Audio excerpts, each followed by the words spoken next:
बिस्मिल्लाहिर्रहमानिर्रहीम। साथियों, आया Shaukat Ali Mangi, MSc physics government girls high school Jirani वाला खैरपुर मीनस। अॼु असांखे टॉपिक सां तव्हां सां मुखातिब आहियूं, गॾु थिया आहियूं। सो फिजिक्स ऐं उन जूं शाख़ूं, उन जूं कुझु आम शाख़ूं आहिनि। हाणे पहिरियां त अचूं था त फिजिक्स जेका असांखे इल्मु ॾींदी आहे उहा मादे ऐं तवनाई जे विच में बाहिमी तालिक़। हाणे ॾिठो वञे त जेकॾहिं फिजिक्स जो कॉन्सेप्ट इहो आहे त जेकॾहिं मादो आहे त उन खां सवाइ तवनाई जो कोई कमु न हूंदो। जीअं तवनाई आहे त उन खां सवाइ मादो मतिलबु उहे ॿ हिक ॿिए सां इंटर रिलेटेड शयूं हूंदियूं। हाणे असां इंटर रिलेटेड शयुनि में अचूं था पिया, उन बेसिक खे सम्झूं था पिया, अचूं था साइंस। जीअं असां जनरल साइंस 8 खां 6 7 8 ताईं पढ़ी आया आहियूं। हाणे 9th मैट्रिक में उनखे डिवाइडेड कयो, केमिस्ट्री में, बायोलॉजी में ऐं फिजिक्स में, इल्म कीमिया में, इल्म हयातात में या इल्म तब में आयासीं। फिजिक्स ते या इल्म तब छा आहे? The branch of science which deals with the matter, energy and its natural forces called physics. The word physics is taken from a Greek word physikos, which means nature. Science जी उहा शाख जंहिंजो वास्तो मादे ऐं तवनाईअ जे पाण में तालिक़ सां हुजे ऐं उन इल्म खे तबई इल्मु चइबो आहे। लफ़्ज़ फिजिक्स यूनानी ॿोली जे लफ़्ज़ फिजिकोस मां वरितो वियो आहे, जंहिंजी माना आहे फितरत सां या कुदरत सां लॻापियल। अच्छा, इन ॻाल्हि खे कीअं सम्झो वञे त भई मादे ऐं तवनाई जे विच में बाहिमी तालिक़ आहे? उनजो हिकिड़ो सिंपल मिसाल था खणो। तव्हां असां या ऑफिस में हर जगह ते हर घर में हिकिड़ो असां फैन जो सिंपल एग्जांपल खणूं। फैन बाज़ार छत में लॻल आहे, इहो मैटर आहे, लोह जी प्रोडक्ट आहे, ठहियल आहे। अच्छा, पर इन खे हलाइण वारी शइ कहिड़ी शइ आहे? ज़ाहिरी ॻाल्हि आहे, उहो त बिजली जी ॻाल्हि आहे। हाणे बिजली जेका आहे उहा इलेक्ट्रिकल एनर्जी आहे। हाणे इलेक्ट्रिकल एनर्जी छा थी करे? फैन खे पुश करण जे लाइ, हलाइण जे लाइ सपोर्ट थी करे। यानी मैटर जेको आहे उहो एनर्जी सां गॾु कमु करणु शुरू कयो, एनर्जी मिली त उहो मैटर अॻिते हलणु शुरू थियो। हाणे साॻे ते अचूं था पिया फिजिक्स जे अहम शाख़ुनि ते। नंबर 1 आहे मैकेनिक्स ऐं इल्म हरकियात। नंबर 2 आहे इलेक्ट्रिसिटी, इल्म बरकियात। नंबर 3 आहे इलेक्ट्रोमैग्नेटिज्म, बरक़ी मक़नातीस। नंबर 4 सॉलिड स्टेट फिजिक्स, नहरी फिजिक्स। नंबर 5 एटॉमिक फिजिक्स, एटमी फिजिक्स। नंबर 6 न्यूक्लियर फिजिक्स, जोहरी फिजिक्स। ऐं नंबर 7 प्लाज़्मा फिजिक्स। ऐं जेके असां प्लाज़्मा फिजिक्स जे नाले सां सुञातो त बायो फिजिक्स, हयाताती फिजिक्स, एस्ट्रोफिजिक्स, फल्कियात फिजिक्स। अचो नंबर 1 ते त इल्म हरकियात या mechanics, the branch of physics which deals with the motion of object with or without reference of force is called mechanics. Physics जी उहा शाखा जेका जिस्म जे चिरपुर जेका ज़ोर या बग़ैर ज़ोर जे थिए बाबति ॿुधाए, उनखे हरकियात चइबो आहे। हिन तालिक़ जिस्म जे ज़रनि सां जे कुवत असर चिरपुर सां आहे। ॾिठो वञे त जॾहिं असां ॻाल्हि कयूं था कोई जिस्म खे मोशन में आणण जे लाइ, ज़ाहिर आहे उनखे फोर्स जी ज़रूरत पवंदी आहे। पर जेकॾहिं कोई जिस्म फोर्स में आहे पहिरियां ई, तॾहिं बि उनखे चाहे मोशन में आहे, उनखे वरी बि छा आहे रेस्ट में आणण जे लाइ फोर्स जी ज़रूरत पवंदी। पर नेचुरली तरीक़े सां ॾिठो वञे त काइनात में ओवरऑल ज़मीन आहे उहा बि कंहिं फोर्स जे ज़रिए चौधारी चुप करे रही आहे, गर्दिश करे रही आहे। सिज जे चौधारी चंड आहे, धरती जे चौधारी गर्दिश करे रहियो आहे। उन्हनि जे विच में को बाहिमी को कुवत आहे, को फोर्स आहे जेको उनखे हलाए थो पियो। यानी जेको असांजी फिजिक्स आहे उहा असांजे चिरपुर सां ज़ोर इन्हनि शयुनि सां जेको बाहिमी तालिक़ रखे ॿुधाए, उनखे इल्म हरकियात चयो वेंदो आहे या असांजी छा आहे फिजिक्स मैकेनिक्स जी ब्रांच आहे। अचूं था नंबर 2 ते electricity. The branch of physics which deals with the study the electrical charge and its effect is called electricity. Physics जी उहा शाख आहे जंहिंजो तालिक़ बरक़ी चार्जनि ऐं अलामत ऐं उनजे असर सां तालिक़ रखे ऐं उन ते असर पवे, उनखे बरक़ियात चइबो आहे। बाबा असांजे घर में ॿरंदड़ काफ़ी अहिड़ी शयूं आहिनि। बल्ब आहे, सेवर आहे, ट्यूब लाइट आहे, एलईडी आहे, लाइट इमिटिंग को डायोड आहे। हाणे इन्हनि सभिनी खे पोयां हलाइण वारी कहिड़ी शइ आहे? उहा हिकु इलेक्ट्रिकल चार्ज आहे। ऐं बग़ैर इलेक्ट्रिकल चार्ज जेका आहे, जीअं असां पहिरियों हिकिड़ो एग्ज़ाम्पल ॾेई वियासीं त मैटर ऐं एनर्जी जो तालिक़ु, साॻे तरीक़े सां इलेक्ट्रिकल चार्ज हिकिड़ी उहा एनर्जी जी कुवत में आई ऐं जेका असांजे कंहिं मैटर खे पुशअप कई। नंबर 4 ते था अचूं बाबा, इलेक्ट्रोमैग्नेटिज्म, बर्क मक़नातीस, the branch of physics which deals with the study of observation, principle, laws, method that relate to electricity and magnetism. अच्छा, सादी सी ॻाल्हि इहा आहे त कॾहिं कॾहिं असां को घर जो सामान में मोटर जी स्टडी कंदा आहियूं, पाणी वारो मोटर आहे, इलेक्ट्रिकल फैन वारो मोटर आहे, या असां वटि कुझु ॿिया शयूं आहिनि, उन्हनि जे जेकॾहिं अंदरि असां वेंदा आहियूं आर्मीचर ताईं, त आर्मीचर जे अंदरि असांखे हिकिड़ी पटी मिलंदी आहे जेका मैग्नेटिक जी हूंदी आहे, मक़नातीस जी हूंदी आहे। जीअं इलेक्ट्रिकल चार्ज में नेगेटिव ऐं पॉजिटिव चार्ज बि थियनि, त मक़नातीस जे अंदरि बि ईअं हिकु नॉर्थ ऐं ॿियो साउथ पोल थींदो आहे। उन मैग्नेटिक पटी खे मैग्नेटिक राइड उन शीख जे चोधारी कॉपर जी तार विढ़ियल हूंदी आहे। उहा इन करे विढ़ियल हूंदी आहे त जेका मैग्नेटिक आहे उहा इलेक्ट्रिकल करंट खे पंहिंजे फील्ड जे अंदरि हलाईंदी।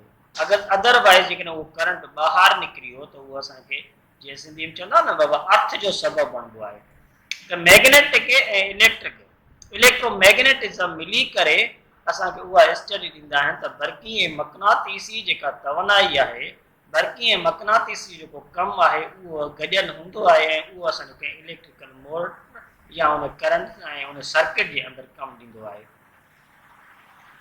उन खां पोइ था अचूं बाबा सॉलिड स्टेट फिजिक्स, नहरी फिजिक्स ते, the branch of physics in which we study about the structure and properties of solid material is called solid state physics.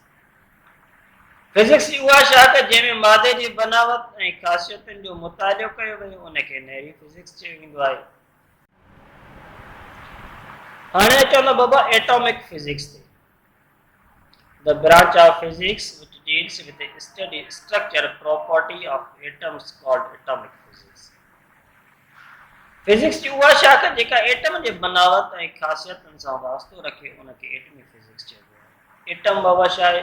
मैदे जो या मैटर जो स्मॉल जुज़ो आहे, स्मॉल नंढो यूनिट आहे जंहिंखे असां एटम था चऊं। ऐं एटम जो वरी लफ़्ज़ ॿुधायो वियो आहे तव्हांखे स्ट्रक्चर ऐं उनजी प्रॉपर्टी ते। हाणे एटम खे असां कुझु डिफरेंट स्टेट्स में था खणी अचूं। एटम जो हिकिड़ो सेंटर आहे जंहिंखे न्यूक्लियस जो नालो ॾिनोसीं। एटम जा शेल आहिनि, ऑर्बिट आहे या एनर्जी लेवल चओ, जेके ॿाहिरियों शेल आहे जंहिंमें असांजो इलेक्ट्रॉन रिवॉल्विंग कंदो आहे। हाणे एटम जेका असांखे स्टडी ॾींदो उहो असांखे छा आहे? ॿाहिरियों शेल, ऑर्बिट, एनर्जी लेवल, उन में इलेक्ट्रॉन जी कीअं मूवमेंट आहे या उनजा XYZ जेके कुझु फंडामेंटल कैरेक्टरिस्टिक हूंदा, इहे असांखे छा आहे? एटमी फिजिक्स सां तालुक़ थी रखे पई। न्यूक्लियर फिजिक्स या जंहिंखे असां जोहरी फिजिक्स था चऊं पिया, the branch of physics which deals with the structure, properties and the reaction of nuclei or nucleus atoms is called nuclear physics. कोई डेफिनेशन में जीअं असां ॿुधायासीं त एटम जो हिकिड़ो बाबा सेंटर आहे जंहिंखे असां न्यूक्लियस था चऊं। हाणे असां वरी उन सेंटर एटम जे सेंटर ते पहुतियासीं जंहिंखे न्यूक्लियर चयोसीं या बाबा। हाणे हिते असां जेके स्टडी कंदासीं उहा रिएक्शन कंदासीं कंहिंजे विच में, न्यूक्लियर या न्यूक्लियस जे विच में। हाणे न्यूक्लियस जे विच में जेके हूंदा आहिनि काफ़ी सारा, हिकु त असांजो पोइ जेको कॉन्सेप्ट आहे मिलियल त उहो इलेक्ट्रॉन जा, एटम जा जेके फंडामेंटल पार्टिकल हूंदा आहिनि उनखे जस्ट इलेक्ट्रॉन, प्रोटॉन ऐं न्यूट्रॉन सां ई सुञातो वेंदो आहे। पर कुझु हक़ीक़त ईअं आहे त एटम जी न्यूक्लियस में काफ़ी ॿिया बि पार्टिकल्स अची विया आहिनि, जंहिंमें पायान आहे, मीज़ान आहे, बोज़ान आहे ऐं सो मेनी अदर पार्टिकल्स बि मौजूदु आहिनि। उहे मौजूदु पार्टिकल जेके आहिनि उन्हनि जो को न्यूक्लियस सां वास्तो आहे, उन्हनि जे विच में को रिएक्शन थो थिए पियो। अच्छा, उहा जेका नवाणक अचे थी पई उनखे वधीक डिटेल में असांखे न्यूक्लियर फिजिक्स ॿुधाईंदी आहे ऐं जेका असां 19 चैप्टर मैट्रिक जे में डिस्कस कंदासीं। उन खां पोइ था अचूं बाबा प्लाज़्मा फिजिक्स ते, the branch of physics which deals with the properties of highly ionized atoms forming mixture in where nuclei or nuclei without electrons and electrons called plasma physics. Plasma physics physics उहा शाख है जंहिंजे ख़ाली मरकज़ ऐं electron जे मेलाप ऐं वध खां वध डायरेक्ट पारां में विरहायल एटमनि जे अभ्यास कयो वञे उनखे प्लाज़्मा फिजिक्स चइबो आहे। अॼु जे दौर में प्लाज़्मा फिजिक्स खे फोर्थ स्टेट ऑफ मैटर जे नाले सां सुञातो वञे थो पियो। लफ़्ज़ हिते असांखे मिलियो आहे हिकिड़ो हाईली आयोनाइज़्ड। हाईली आयोनाइज़्ड जेके सिज मां निकिरंदड़ रेडिएशन आहिनि इहे असांजा हिकिड़ा हाईली आयोनाइज़्ड आहिनि। अच्छा उहे पार्टिकल ज़रूरु आहिनि, उन्हनि जो को मास आहे, उन्हनि जी का वेवलेंथ आहे, उन्हनि जी मैग्नीट्यूड आहे। हाणे उहे असां चाहिनि जिनखे असां पर जल्दी में असां जीअं सॉलिड के लिक्विड के गैस के असां ॾिसी ऐं वठी करे उन्हनि जी प्रॉपर्टी इहे इन खां ई कुझु मुख़्तलिफ़ आहे जेका असांखे मेजरमेंट करणु या उनजे एक्सपेरिमेंटल तौर ते कुझु असांखे सेकेंड स्टेप में हूंदी आहे जंहिंजे करे असां हिनखे कंप्लीटली असां विदाउट प्रैक्टिकल खां सवाइ या विदाउट अखियुनि जे ॾिसण खां सवाइ उनखे सुञाणे न सघंदा आहियूं। पर उहे हाईली आयोनाइज़्ड पार्टिकल आहिनि जिनखे असां इलेक्ट्रॉन खां सवाइ ॿिया पार्टिकल जी ॻाल्हि कयूं, मसलन फोटॉन आहिनि packets of bundle of energy जेके रोशनी जा किरणा था अचनि पिया, उन मां असांजा जेके ॿिया रेडिएशन्स आहिनि रेज़ आहिनि इन्हनि सभिनि जो जेको अभ्यास कंदी आहे स्टडी ॿुधाईंदी आहे उहा असांखे प्लाज़्मा फिजिक्स ॿुधाईंदी आहे। बायोफिजिक्स लफ़्ज़ बायो हयातात में अची वियो, फिजिक्स इल्म तब में अची वियो। हाणे हयातीअ सां वरी इल्म तब जो तालिक़ खे बसि बायोफिजिक्स सम्झो। बाबा कहिड़ियूं आहिनि कीअं असां सम्झूं? बाबा असांजे बॉडी जे अंदरि हिकु पेट जे अंदरि हिकु सूर आहे, हिकु ज़ख़्म आहे, उनखे बायोफिजिक्स ॿुधाईंदी। कहिड़े तरीक़े सां? अल्ट्रासाउंड जे ज़रिए, हथ में कोई अटैक थियल आहे, को हॾो ब्रेक थियल आहे, उनखे केरु थो ॿुधाए? एक्सरे थो ॿुधाए। किडनी में कोई प्रॉब्लम आहे, उनजी सर्जरी थी थिए, ऑपरेशन थी थिए, लेज़र जे ज़रिए थी थिए।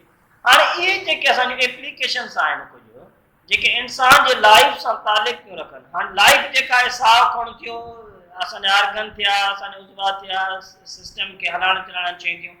हाणे बायोफिजिक्स कयो the branch of physics in which we study about the applications of physical method and explanation in bio physical systems and structure is called biophysics. Physics की उहा शाख जंहिंमें तबई तरीक़नि जी निचोड़ हयाताती तबई सरिश्तनि ऐं बनावट जे बारे में ॿुधायल हुजे उनखे हयाताती फिजिक्स चइबो आहे। यानी असांजी फिजिक्स हयातात सां तालुक़ बि रखे थी।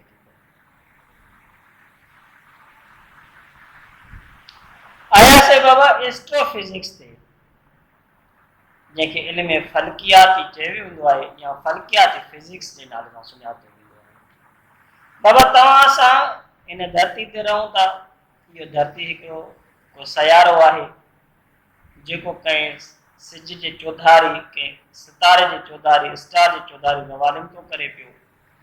अहिड़े तरीक़े सां चंड आहे धरती जे चौधारी रवालिंग करे थो। काफ़ी ॿिया असांजा जेके प्लेनेट आहिनि हाणे उन्हनि जे बारे में जेको इल्म थी ॾिए पई उहा असांखे एस्ट्रोफिजिक्स थी ॾिए। हाणे एस्ट्रोफिजिक्स जेका आहे the branch of physics which deals with the study of astronomical bodies is called बाबा एस्ट्रोफिजिक्स। फिजिक्स जी उहा शाख जंहिंमें फल्की जिस्म खिला में मौजूदु शयुनि जो इल्म हासिल कयो वञे उनखे फल्कियाती फिजिक्स चयो वेंदो आहे। ऐं इन सां गॾु असांजो अॼोको लेक्चर थैंक्स फॉर वॉचिंग। इन सां गॾु असांजो लेक्चर जेको हुयो पूरो थियो। उमेद तव्हांखे पसंदि ईंदो ऐं इन वधीक लेक्चर्स ॿुधण जे लाइ असांजे चैनल खे सब्सक्राइब कंदो ऐं इंशाअल्लाह हयाती रही त वरी कंहिं ॿिए लेक्चर सां गॾु असां मुलाक़ात थींदी। तेसीं ताईं पंहिंजो ख़्यालु रखिजो। अल्लाह हाफ़िज़।